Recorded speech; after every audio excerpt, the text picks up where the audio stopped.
I'd love us to start by, a little bit more of an introduction, personally, career-related, in your various spaces, highlighting some of the milestones that have brought you this far. Yeah. Thank you. Thank you for having us. Thank you, Music in Africa, and thank you, ACCES. So I think for me, I wouldn't necessarily speak so much in terms of milestones, but having, being blessed enough to have been able to be a little bit,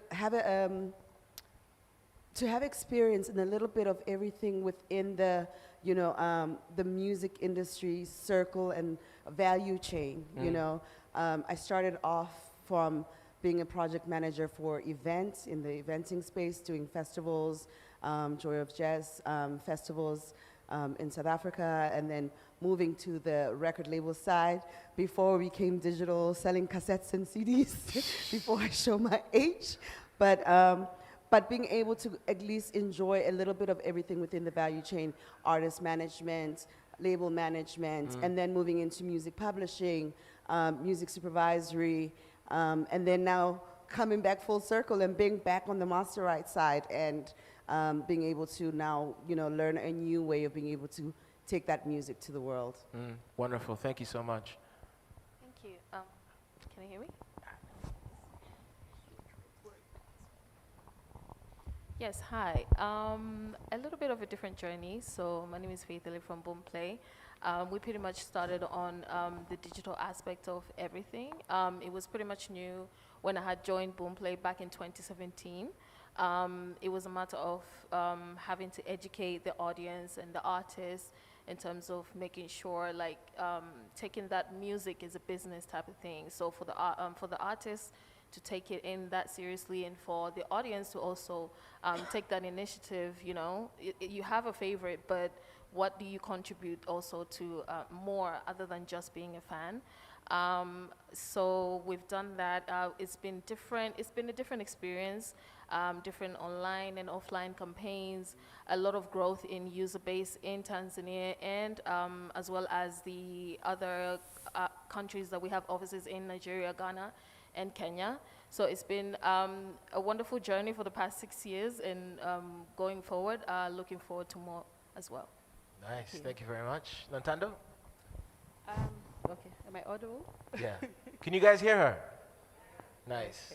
Okay, so I recently joined the SAMPRA Development Fund, which is the corporate social investment arm of SAMPRA. So I work as a project manager, but my background is in public relations and also project management. I also did a lot of community media work, advocating for community print media in South Africa. And I think my passion also lies within community development, education, and anything that has building and skills development. That's where I am. Wonderful. Personally. Yeah. Thank you so much. And Eze? Afternoon. So where do I start? My journey started, I'd say about 2010. That was when I did WizKid's first US tour, UK tour, and then that kind of propelled me into the African music space. That's also what allowed me to move back to Nigeria, and then having been opportune to live across Nigeria, Ghana, Kenya, Uganda, Tanzania, South Africa during that time, working at Channel O as a marketing manager, then shifting into talent management fully. And then I think that's what allowed me to move into my previous role at Universal, opening the offices in West Africa, East Africa, and then where I am now at Empire, just building out the infrastructure for Africa and also for the diaspora markets, being the markets where we have the largest African populations globally. I dive between music and tech. I say that tech is what keeps me sane, music is what drives me crazy, but I love it. Yeah, I think now the goal is just to figure out how to keep bridging music and tech more, and also making sure that Africa is as connected as possible as it relates to music and creative, and just, just building the bridges at home before we build them abroad. So, yeah. Wonderful. Can we have a round of applause for all our panelists here? All right, this is better. I don't know if I'm the only one, but I've noticed one thing. there are a lot of women working behind the scenes when it comes to Africa's music industry. Like every now and then you see the headlines being posted, recently 1RPM, Orchard, you always see it. There's always someone new in leadership positions in music, and it's always a woman to an extent. I just want to ask, and I know this is off the list, that I even shared, but what do you think are some of those qualities that are making women stand out in the business? And Eze, I'll ask you as well, because I know your team at Empire is full of really strong women as well.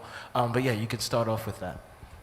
I think it's a timing thing for me more than anything. Women have always been in the industry, but we've always been playing that, backseat role quite a lot. Yeah. And I think now it's getting to a point where the women themselves are saying, we are of value and we have the knowledge, we have the skills, we have the resources to be able to actually lead.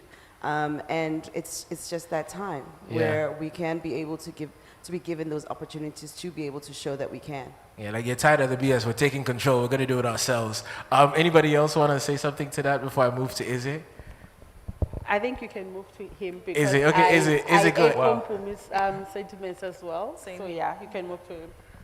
No, I mean, it's as simple as opportunity, I think when you understand that you can find people who are strong no matter who they are, where they're from, that's the most important thing, just leveling the playing field.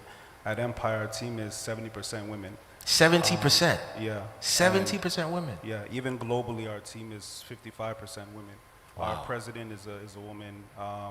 She literally has passed into the company her experience, and truly I think that women do a better job of caring during the job, because the thing is, when it comes to artists, it's not just about the performance as an artist on stage, but also how do you take care of your mental health, your physical health.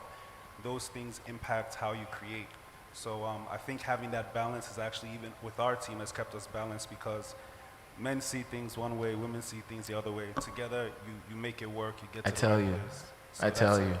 It's beautiful, and now we're having representation on all levels, multiple Grammy nominations and whatnot, so that's a testament to the effect of that. But let's get back into the conversation, digital.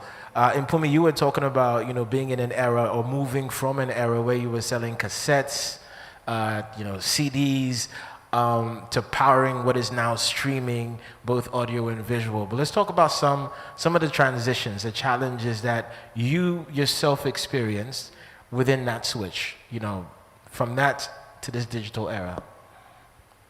I think it's a blessing and it's a curse at the same time.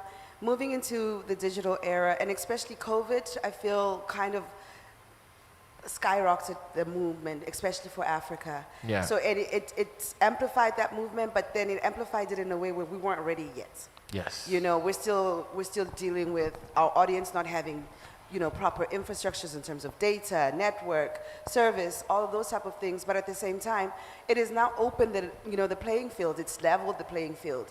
When we're going to DSPs like Boomplay, we're going there to pitch, our clients who are African, but they're also getting the very same pitches for Chris Brown, for Beyonce. So now the playing field has been leveled, but we haven't really been equipping and getting our artists ready to now be on that same even playing field. So that's where we now need to start escalating on the educational front to our artists for them to understand that. So I think that's where the challenge is, the blessing that we are now on that even playing field, but the challenge is now being able to equip our artists to be ready for that. To step up and meet that as well. Okay. Sorry, on my end. It's been a journey. As I said in the beginning, it was a matter of also having the artists to understand that this is how you can monetize and things like that. Yeah. Of course, it's as Mpumi said, that there is a challenge, especially in terms of like data accessibility. Yeah. That's why even with Boomplay, we do a lot of partnerships with telcos to make sure that we do provide users with bundles and packages whereby they can access Boomplay and access all different types of music in-app at a lower cost. Compared to if you happen to use like all of the data that you use to do other things as well. And then also for users, there's the whole thing with piracy, you understand? In terms of like, which goes back to the compensation as well. Yeah. When you use Boomplay, the songs are inside of Boomplay. So whether you create your own playlist or whether you download it, you're still using it within Boomplay. So also just trying people to understand that also, it's like you don't have to download the whole song. It's like that's a whole different ball game. It's a lot of money lost for the CPs and distributors, et cetera, et cetera. So yeah.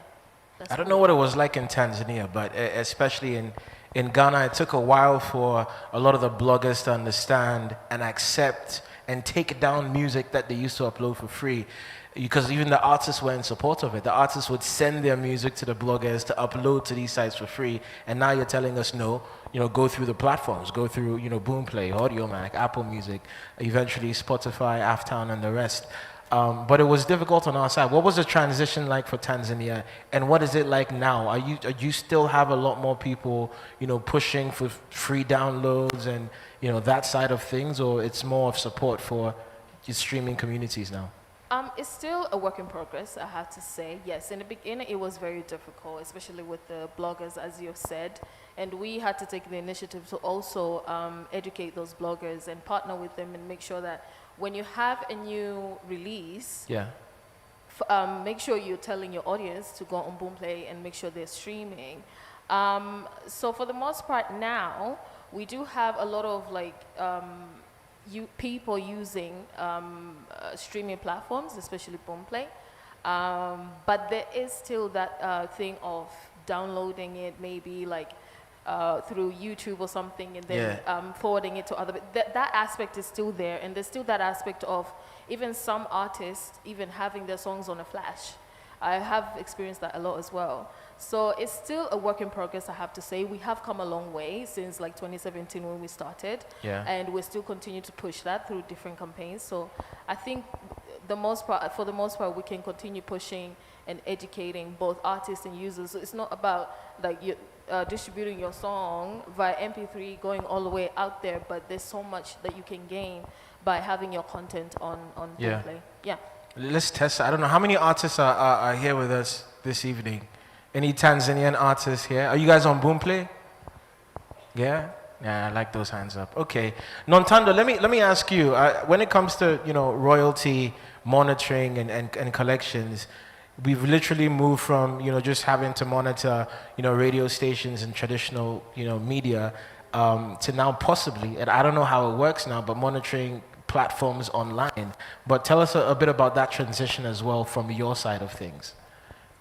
Okay, so from our side, we rely on like different platforms to monitor like the non-broadcasters and the broadcasters, like the playlists and things like that.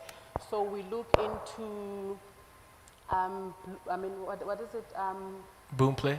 No, not Boomplay.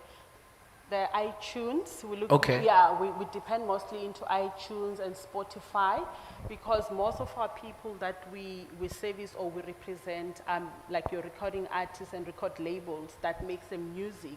Now, so we need to go and collect on behalf of this recording artists and the record labels from the music users. So most of them, they will stream the music from these platforms, and we also work with the digital data monitoring to try and collect the correct data, and it makes the process easier for us in terms of distributing, because we would get the correct, like the accurate stats from also radio station playlists, instead of just working with what the broadcaster will give you. So it's been like a transition, because we're also trying our best to do away with the traditional way of doing things.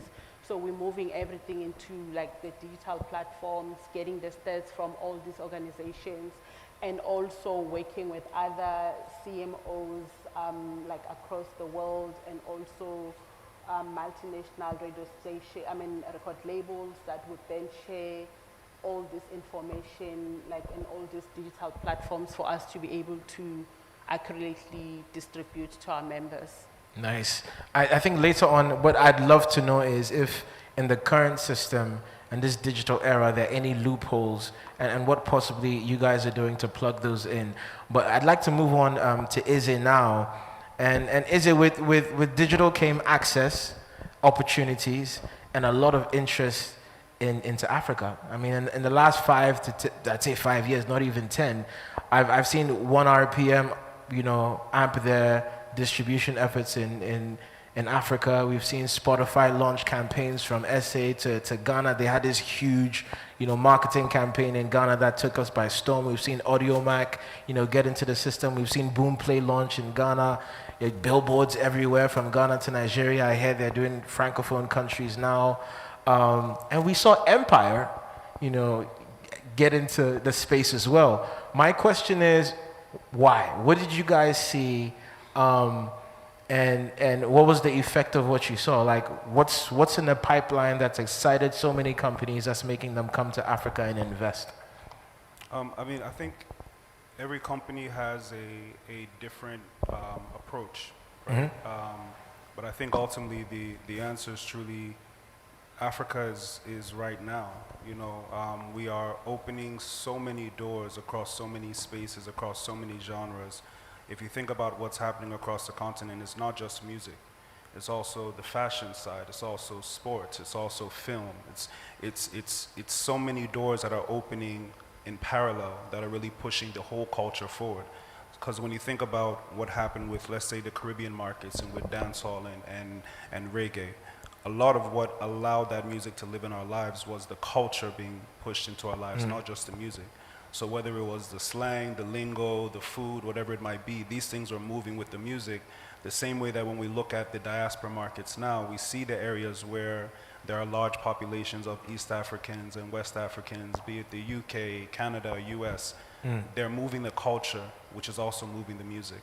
And by default, that's also bringing people back home. That's bringing people who want to reconnect with their roots. That's bringing people who want to reconnect with home, people who just want to find opportunity where they can, whether you're African or not. And I think that that's what's allowed a lot of the interest in these entities to see, okay, there's an opportunity here. Because the conversation is not just Afrobeats anymore. You're seeing Amapiano, you're seeing house. You're seeing even the mix of what piano is doing in every region. Be it Swahili, be it Arabic, be it Afro. It's happening at a rapid pace at this time. And COVID had a lot to do with that. COVID really allowed people, COVID leveled the playing field for the whole industry. Because before it's about, okay, how much money do you have to spend to push your campaign out? COVID made it about your creativity. How do you cut through the noise? It really leveled that playing field tremendously because everybody was indoors. It wasn't a case of needing a billboard in Times Square. It's what are you doing from your laptop to engage that audience. So there are a lot of things that what might be seen as a catastrophe led to opportunity. And that's what continues to happen in Africa. It's innovation because of the fact that artists are working in spite of government, in spite of infrastructure. Despite what's happening in their space, they're able to create. So it's just things happening at the right times. And then you have more Africans in positions of leadership across board. Be it the streaming platforms, be it the distributors, the labels, the collecting, the CMOs. There are so many entities now where you have more people rising into these positions of power that actually understand what's happening on ground in the culture. So it's just the times are changing, and truly it's a shift because all of us are putting our own efforts and putting our own fights to make sure that we fix these systems from what they were before. So it's a perfect storm, perfect timing. Let me follow up with this. You guys have been quite aggressive at working with local talents. Back home, there's been Black Sheriff. There's been word about Empire partnering with Lynx Entertainment and signing on 2 of Ghana's biggest artists like Kwame Eugene and Kiddy. And I'm asking this for the sake of other artists, Tanzanian artists and people here in the industry. What was Empire's game plan? What did you engage those what made you engage with those artists in the first place, amongst many that you've started working with? So I'll speak to my own experience because I feel like all of us have very different backgrounds. prior to Empire, which is the largest independent music company in the world, I was at a major label, Universal, which has a very, very different model to Empire. And in that system, over time, I realized that sometimes the issue is not the people within, it's the infrastructure that exists, right? These are systems that are used to working in certain ways across the rest of the world, but Africa is a different monster. Africa is a place where artists are all entrepreneurs. You know, they're doing 90% of the work, therefore they deserve 90% of the revenue. You know, so you have to have a model that makes sense for the market, not just something that works outside that you assume can work within. During that time is really what led to the shift to me shifting my own mindset as well, to say that if artists are not given the tools they need, not the tools that you assume they need, they will not be able to succeed. So if you are a great artist who is amazing with marketing, who's amazing with promotions, there's no reason for me to come to you and say, let me do a job for you that you're already doing well. My job is to fill the gaps where you don't have strength. So if you take the likes of Lynx Entertainment as an example, they've done amazing work in Ghana, Kitty, Kwame Eugene, so many artists over the years, right? But they had certain needs that they wanted fulfilled, not to take away from what they were doing, but to make them stronger. That's how we came in as a partner. Black Sharif, same thing. We've been working with him since 2020, literally from the inception of Empire in 2020, and we watched him grow. And when it got to a point where it's like, you know what, we think you're ready, but we just need to give you an opportunity. Then we introduced the Burna Boy collaboration. Everything goes from there. So it's really about making sure you're listening to the artists, filling in those gaps, and then being able to deliver, you know, for them what they need versus what you assume they need. So there's that level of understanding and just taking the time to care and listen and know what works best for that artist, for that talent. Beyond that, for me, the reason why I move the way I do across Africa is because I have understanding of the markets. You know, this is 9 years since I first came to Tanzania. You know, and funny enough, it was a full circle moment because Joseph Kusaga was the first person that brought us in here. And then now we're in Tanzania hosting a writing camp with about 35 artists, writers, producers from across Africa, from 9 different countries. So we have our own little ACCESS conference happening at the same time. But it's exciting because out of those 35, 27 are coming to Tanzania for the first time. You know, the fact that you have artists in Kenya who have not even come to Dar, and they're coming to the first time with a camp like this is exciting. So you have to be able to know that we're all connected. The music is all the same. We're all trying to achieve the same goals. We're just doing it from different vantage points. But if I'm bringing my experience from what I see in Nigeria and Ghana and South Africa to the market, this helps us all to grow a lot more, grow a lot faster, because we all have different value chains, different experiences. East Africa is always in a market that's been very digital savvy, very mobile savvy. You know, it's mobile money has been here before. Nigeria is just beginning to build out mobile money, right? And that's the giant of Africa, as they say. You know, so every market, every region has a strength that we have to find a way to connect so that we can also strengthen all of our weaknesses together. And that's all we're trying to do at Empire, just make sure we're as local as we can be in every region and make sure that we give talent a chance to be themselves without needing to do what they think will work internationally. You can work internationally. Your music can work. Your sound can work. I think Ashake is a perfect example of that now. The fact that he's speaking in full Yoruba in a market where they've told you you must sing in English, you must do this, you must do that. You don't have to. You just need to make sure that you present your culture and your brand in the right way. So that's what we're trying to do as much as possible, and hoping that we can get people to see the full value of Africa, not just 1 or 2 or 3 countries that are working now. Let's make sure that all the other markets are also growing and building at the same time. Thank you so much. Mpumi, let me ask you, I've definitely noticed myself, there are a lot more artists who talk about distributing with Orchard, but it's different. You know, you've got DSPs that do heavy marketing that's directly targeted at potential artists. It seems Orchard is a bit more reserved and selects. Just explain that to me to our understanding and how you guys have identified opportunities with African artists and expanded your operations in line with that. Yeah, I think, excuse me, for us, we want to be able to have key partnerships, and it's not, and be able to service our, our clients as well as possible. So it's not about, signing each and every single person and then spreading ourselves thin, and then now being, looked at as the partner who doesn't deliver.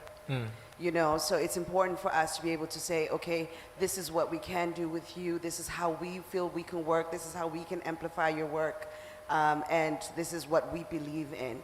And then be able to have things that have results. For us, it's important to be able to be result-based, be supportive, and be able to bring out music that, we can take out to the world. The one thing that I loved about joining the Orchard was, my interview was, we're not hiring you to be an African representative. We're hiring you to be the African voice to the rest of, the rest of the world. So what you need to champion is your territory. You need to champion your continent. And being able to, come with a distributor that has always, it's great to have the, your traditional genres, your hip hop, your, pop, your jazz, but being able to go off the beaten path a little bit, and believe in music genres like K-pop and reggaeton. Some of the biggest artists like Bad Bunny, and I'm forgetting the group, the K-pop group, but that are coming from the Orchard to say we want to expose the world to what amazing music different markets have. And let us make this global music versus music that just lives in a certain region alone. And that the main reason behind that is being able to say, I am the ambassador for my region, and I want to make sure that the music that is coming from my territory is being heard worldwide. And being able to be given that kind of support within the global context of the company. So for us, it's very important that we're championing and signing music and talent that is, able to spread and be marketable in any context. Whether I'm looking at moving a South African artist or their music, to Tanzania or to Nigeria or to the UK. Or even sometimes we have to take things be pragmatic. We have to start at home first and make sure that, where you are, you're able to build your base and then be able to grow from that. You kind of got to have your support structure, have your springboard, and then be able to jump off from there. So it's important to be able to work with partners like that. So I don't necessarily think of it as like being selective, but more in terms of being strategic and making sure that we're able to fulfill what promises we make without having to run ourselves thin.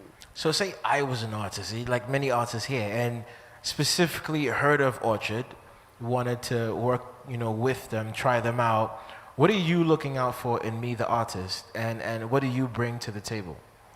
So I think it's different with every single deal, because at the end of the day, no two artists are the same.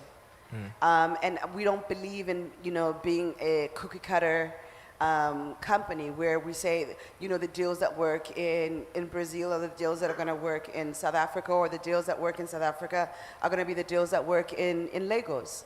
It's about understanding the industry, understanding the market, and being able to understand what are the needs for that particular artist as well. So everything is always going to be a conversation. It's always going to be about what are your needs and how can we better, fulfill those needs that you have, and what do we have in terms of resources and capacity to be able to do that for you. But in terms of what we're looking for me, it's the music and it's the story, and what is it that you're looking to do. I know there's a lot of times now, I had a conversation yesterday with someone who was like, yeah, but you aggregators and distributors are always talking about the numbers. And I said, the numbers for me don't tell me how big you are. They're telling me how engaged you are. You know, so don't look at numbers in terms of, I need to grow this numbers, I need to have this X amount of, you know, views on YouTube or this amount of streams, but more in terms of how engaged am I with my audience, how engaged am I with my fans, and how am I growing my fan base where they, you know, they start becoming my champions. And that's what we want to look at, those type of analytics in terms of what are you doing to engage your fans? Because you're now, your fans have you in your fingertips now. Yeah. You know, and we can't hide behind a TV screen or, you know, a radio or anything like that. We're now at a point where we can interface directly. I mean, perfect example is the challenge that one of our South African artists did for John Legend, an open verse challenge. And he did it so well, John Legend then, you know, reposted it, and he was actually coming into the country, and he actually did a whole collaboration performance with him. But that's because John Legend is now engaged with his audience, and in terms of being able to grow that. You know, so it's things like that we want to look at and we want to see. Is that, in as much as, yes, you can take your craft seriously, you know, in the studio or on stage, but how seriously do you take your audience? How seriously do you take your fan base? I like that. I like that. Faith, let me come to you. Boomplay have been super active, especially with you go through every artist marketing plan, and there's definitely playlisting in there. It's a debatable topic. People think you need to know some middleman who will take some money from you and playlist you on Boomplay, playlist you there. What is Boomplay looking out for in working with artists? Do they come to you directly? Do you guys reach out to them? What are the dynamics there when it comes to Boomplay supporting artists with marketing their music in order to get them more streams, more visibility? How does that work? Okay, you're right there on the first point that we do work with these artists. So mainly the artists who come to us with their releases, they're the ones who have to let us know that this is what we have and this is the plan that I have. Yes, there's playlisting. There's different things actually within the Boomplay app. There's different placements. There's a banner. There is like audio ads and things like that. So there's different placements that when you come to us, there's a reason why we have offices. That means you have direct There's access billboards. to us. You don't have to, you don't have to go to I don't know who and who. You can come to us.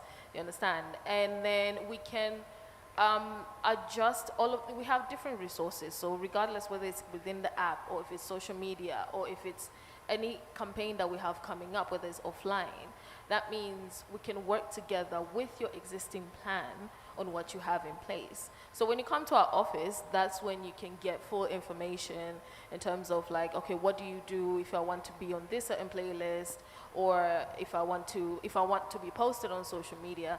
But it's nothing so like you have to go through anybody. We're very supportive in that sense, and we always urge artists. I think even if we do like Q&A session here, it would be like a matter of somebody saying, oh, I want to do this, I want to do that. The first thing is go directly to Boomplay. We're always available at all times. And yeah, pretty much that's what I can say. And it's for free. I mean, the ad placements, the spot ads that you have in app. I just need to ask. I know it's gonna. Okay. Question will come. Are those for free, or there's a layer of commercial value to it? It depends. Okay. It depends with like what it is, like what it is that you want to be done. Again, as I said, you have to have your own plan. Do you understand? We do have a media kit in place, whereby it has different things, whether it's like interviews, playlisting, etc., etc. There is different tiers into what do you want to be done for your specific release. So it depends. That's what I'm saying. You have to come to us and speak to us. Okay. So we make sure that it's very necessary, because there's a lot of talent. People will say your music has to be good. As long as your music is good, we'll find a place for you. We'll try and push your music. We'll support you. But there are like thousands of artists who are doing good music. So then how do you plan to have a structure that makes sure that you're spotlighting or giving every good artist an amount of visibility to help push their music? The good thing is also with the Boomplay algorithm, it works in the favor of these good music in a sense. I can give an example. We have a gospel artist called Obi Alpha from Tanzania. And what would happen is, even for us, we would find that his song gets pretty much searched a lot on within the app. So that means we also have an opportunity to hear somebody new. The audience have also found somebody new, and make sure that we also push that artist to get more exposure in that sense.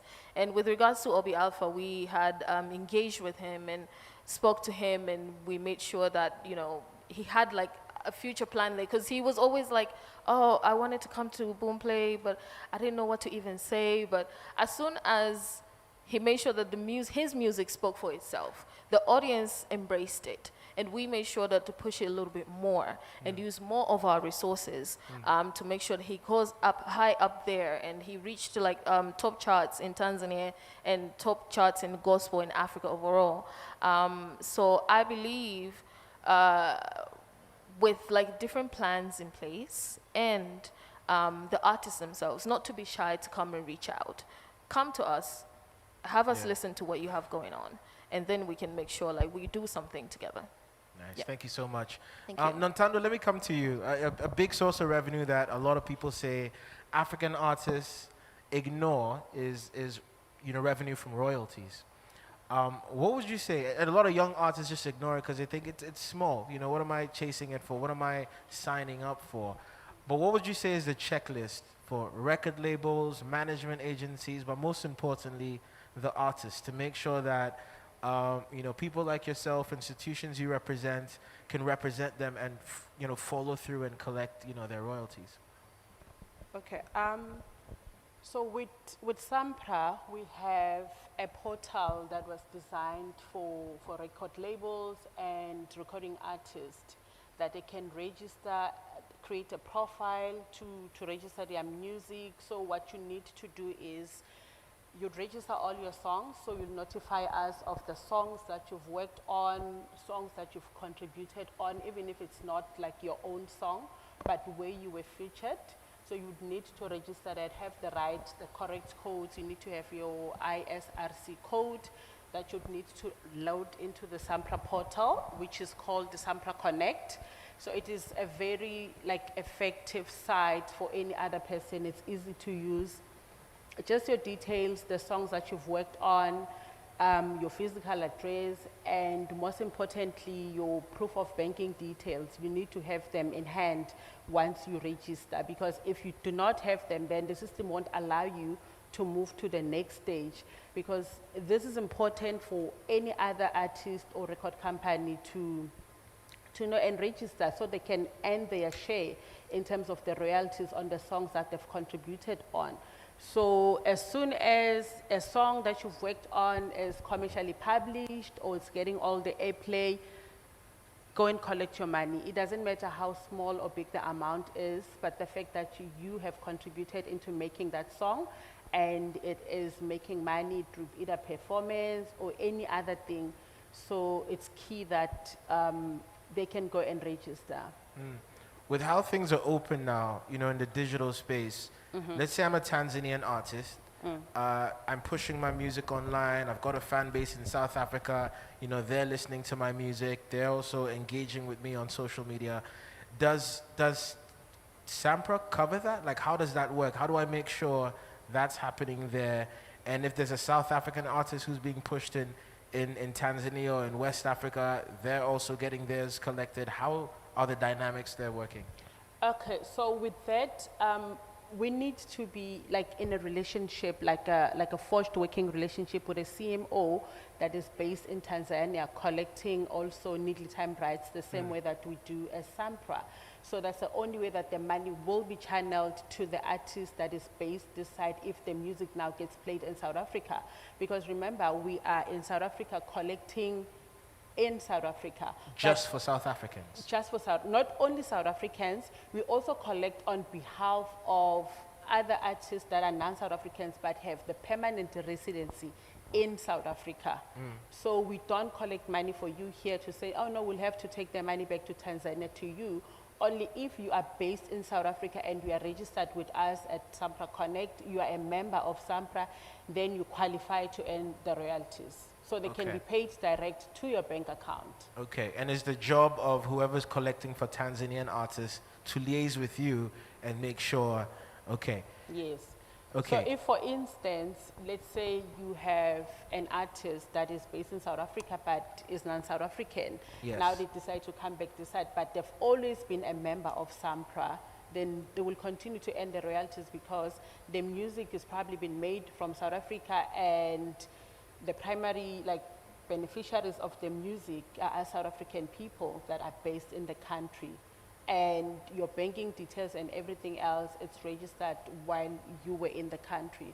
So in that sense, then you will be able to earn the royalties through us.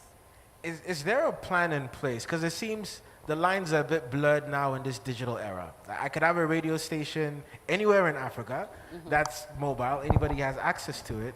It's not really like a radio station that traditional TV station, EFM, is in Tanzania. Is there a plan in place or a system to, track this and make sure that royalties are still being paid to people no matter where they're from, in Africa or from the world? How does it work now? I wouldn't speak on behalf of other CMOs. Yeah. But with SAMPRA, we are affiliated with the Digital Data Exchange. And because we are members of that organization, we also automatically become members of the Royalty Data Exchange. So because of that reason, then we are able to get or to have access to the information of everything, like the sounds, like the mega data, everything else that is loaded by either the record labels, especially the major ones like your Sonys and you name them, and the other CMOs that would then record to say, these are the people, or this is the money that we've collected on behalf of these songs. So we have access to that information through the systems and the other platforms that we have registered on and part of that collaborations, if I may put it in that sense. So that's the only way we have access to this information, because we're trying to make this whole process as seamless as possible also for our people, our members that we are collecting on behalf of. I like that. Yeah. So the important thing is just to make sure you're registered, whether it's in SA, Tanzania, Ghana, Nigeria. Yes. Nice. I'm going to open the floor for questions now. Just raise your hand. We'll bring the microphone to you. While I'm looking for the first hand, I'll just go back to Eze now. I just want to tap into your playbook. We're talking about how artists can pick up strategies to help push themselves beyond the regions that they're in, especially, regions that aren't really out there yet, like the way South Africa or Nigeria is at the moment. What can we pick from your playbook? What strategies does Empire put in place when it comes to marketing aggressively some of the artists that they have out? You're asking for a lot of information. I think it's as simple as working with people who understand the nuances of every market, right? So as an example, you have a tendency, especially in Africa, where you'll have agencies who say they can provide a service for you across all of Africa. Every market has a different language. Every market communicates in different ways. The way you would engage, let's say, social media influencers here is very different from the way you would engage them in West Africa, South Africa, anywhere else. So I think it's important to first make sure you're working with people who are actually on ground and understand that market. It's very difficult to understand anything from afar. I think what we've done a really good job of, and what we always try to encourage the artists to do, is to make sure you're empowering and working with people in these markets. Because the idea is, we go with this mantra of being local everywhere, and what does that mean? That means that you as an artist want to be able to have a team or people who are working with you or for you in every market. So as you move into a particular market, let's say you have a show. Immediately after that, maybe you're doing some interviews, you're doing some media rounds, you're engaging in some way. From there, you already have a conversation that's happening in market. It's now your job to keep that fire going. You know, so how do you learn more about the market? How do you say, you know what, maybe when you have a show, let me spend an extra day so that I can actually learn how does radio work here, how does social media work here, how do you communicate on Twitter best, on Instagram, Facebook. These are things that you have to go through, be it either you as an artist or your team, so that they have understanding of that market, right? So I would say you have to just make sure you take the time to actually do your research and understanding, because there's no blanket strategy that works for Africa. You know, it's completely different touch points, completely different access points, you know, completely different platforms in terms of blogs and media, etc. So you have to be able to just take the time to humble yourself and learn about each market before you attempt to start saying, let me spend and do certain things. If not, it might work, it might not, but chances are if you have understanding, it'll work a lot more. I like that. No blanket strategy. Taylor. Nope. Okay, so questions, just raise your hand. We'll bring a microphone to you. There's somebody right here.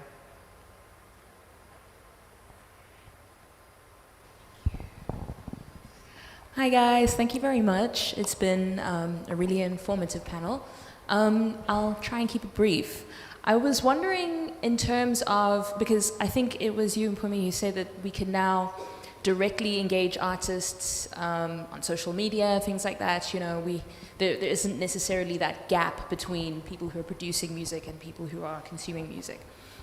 So where does music journalism come into the picture for Africans? Because it seems like, you know, we're talking a lot about social media, we're talking about things like, you know, radio, TV, but where is the culture or the conversation around music journalism, and what are the rumblings within your sort of different fields about how we can document the progress of our genres and our artists over the long term for the rest of the world to consume, beyond just blogging and opinions, and going towards sort of fact and making sure that people understand where our music is coming from and where it's going? The storytelling, that's it, yes. Is it, you want to take that? Yeah, no, that's a very important piece, and I think the reason why it's not talked about enough is we don't have enough people who are on the journalism side anymore. A lot of people assume blogging is journalism. You know, a lot of people are having social media influencers write their press releases instead of going to people who actually have understanding of the space. But we need more people in that space to kind of put their hand up and be a part of the conversation, because we're missing that. We're not documenting our stories. Our history is being lost. You know, when we talk about some of the great musicians across all of Africa, the fact that we don't have the same level of documentation understanding that the rest of the world does is a huge problem. And that's why we're not really advancing the music as much as we should. So we need more people to put their hands up in that space, and we need more people to stay in that space and in that battle, because a lot of people switch because it's easier.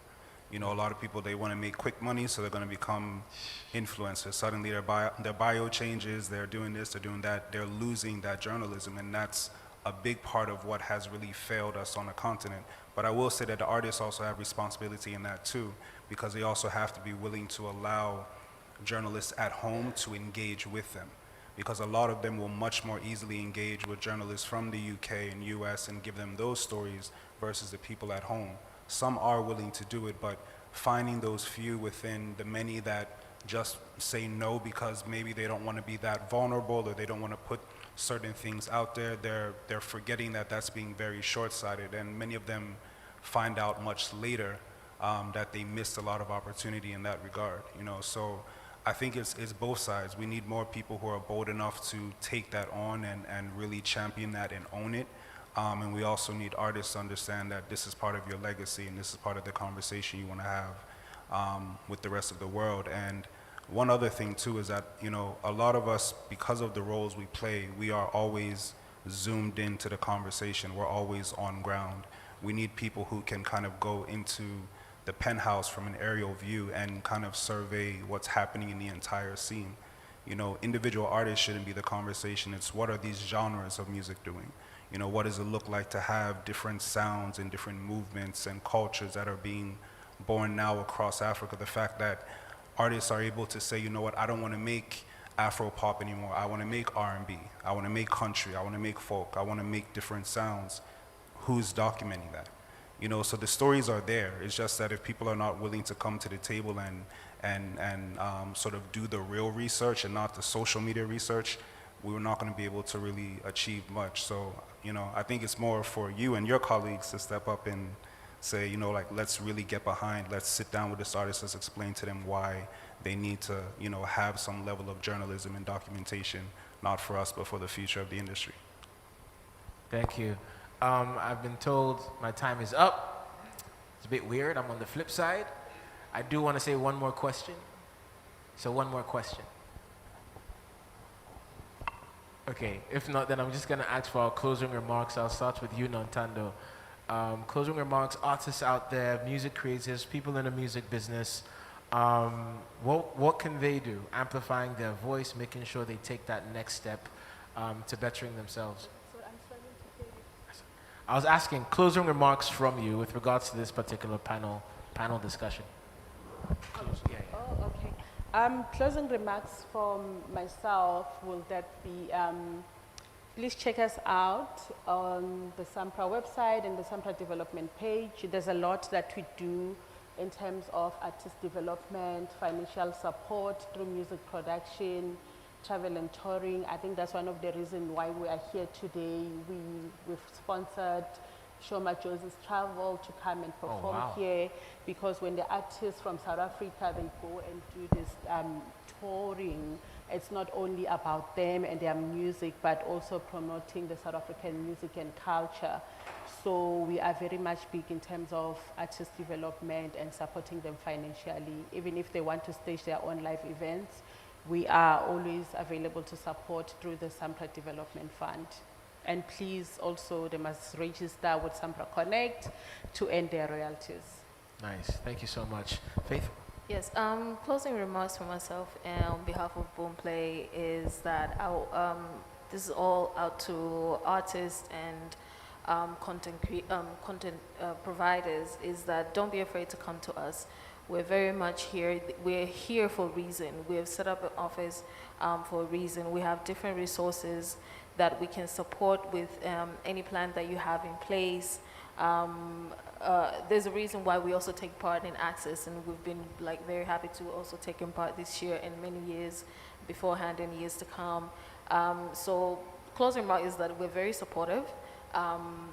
Yeah, so just welcome to us and wishing all the best in terms of, you know, getting your plans out there. And of course, we're looking forward for Tanzanians and artists to have a more of a global recognition out there. And Boomplay, we want to be at the forefront of that. So yeah, thank you. Thank you so much. Mpumi? For me, I think, like we said when we started the conversation, is that digital has opened up the space and made us part of the playing field. We're all starting the race at the same place. It's important for us as artists, as labels, as practitioners in the field to do our research, be prepared, and understand that our competition may not necessarily be our next door neighbor, but our next door country or our next door continent. And we need to be aware of that and be prepared for any competition that comes. And be ready and know that the music, the African music, can compete next to any global stage. And also, you know, the Orchard is here. We're now in 4 different regions within Africa. We've got East Africa, South Africa, West Africa, and Francophone. And our doors are open. We're, you know, open to have conversations. And one last thing I would like to say to all the artists out there. Playlist is not your marketing plan, and a marketing plan is not your playlist. Point made. You can drop the mic with that. Is it yourself before we get up out of here? I would say for artists, just stay true to who you are. Do not conform. Understand that your value is what you bring to the table, and people that come to you for that respect that, and you should stay on that path. Always be humble enough to stop and learn. You know, we're all learning every day, all of us, no matter what space we're in. No one knows it all. And how you do anything is how you do everything. So if you're punctual, be punctual. If you're late, no problem, but know that you'll miss a lot of opportunities that might just pass you by simply by not being there, being available, being present. So I think, literally, I always say that to artists is that how you do anything is how you do everything. And then the last bit in terms of empire, you know, we're just building and looking to work with artists who are intentional about building culture. Where right now we have artists in 17 African countries. We'll probably hit 19 by the end of this year. Our biggest focus is developing artists from the ground up. Every artist you see with us, we've worked with from distribution up into our label side, so we've watched them grow. We're very intentional about that process. So if you're willing to do that, definitely willing to have a conversation. If you're not willing to work hard, best of luck and probably choose another career. All right, thank you so much. Ladies and gentlemen, a round of applause for our panel. We'll take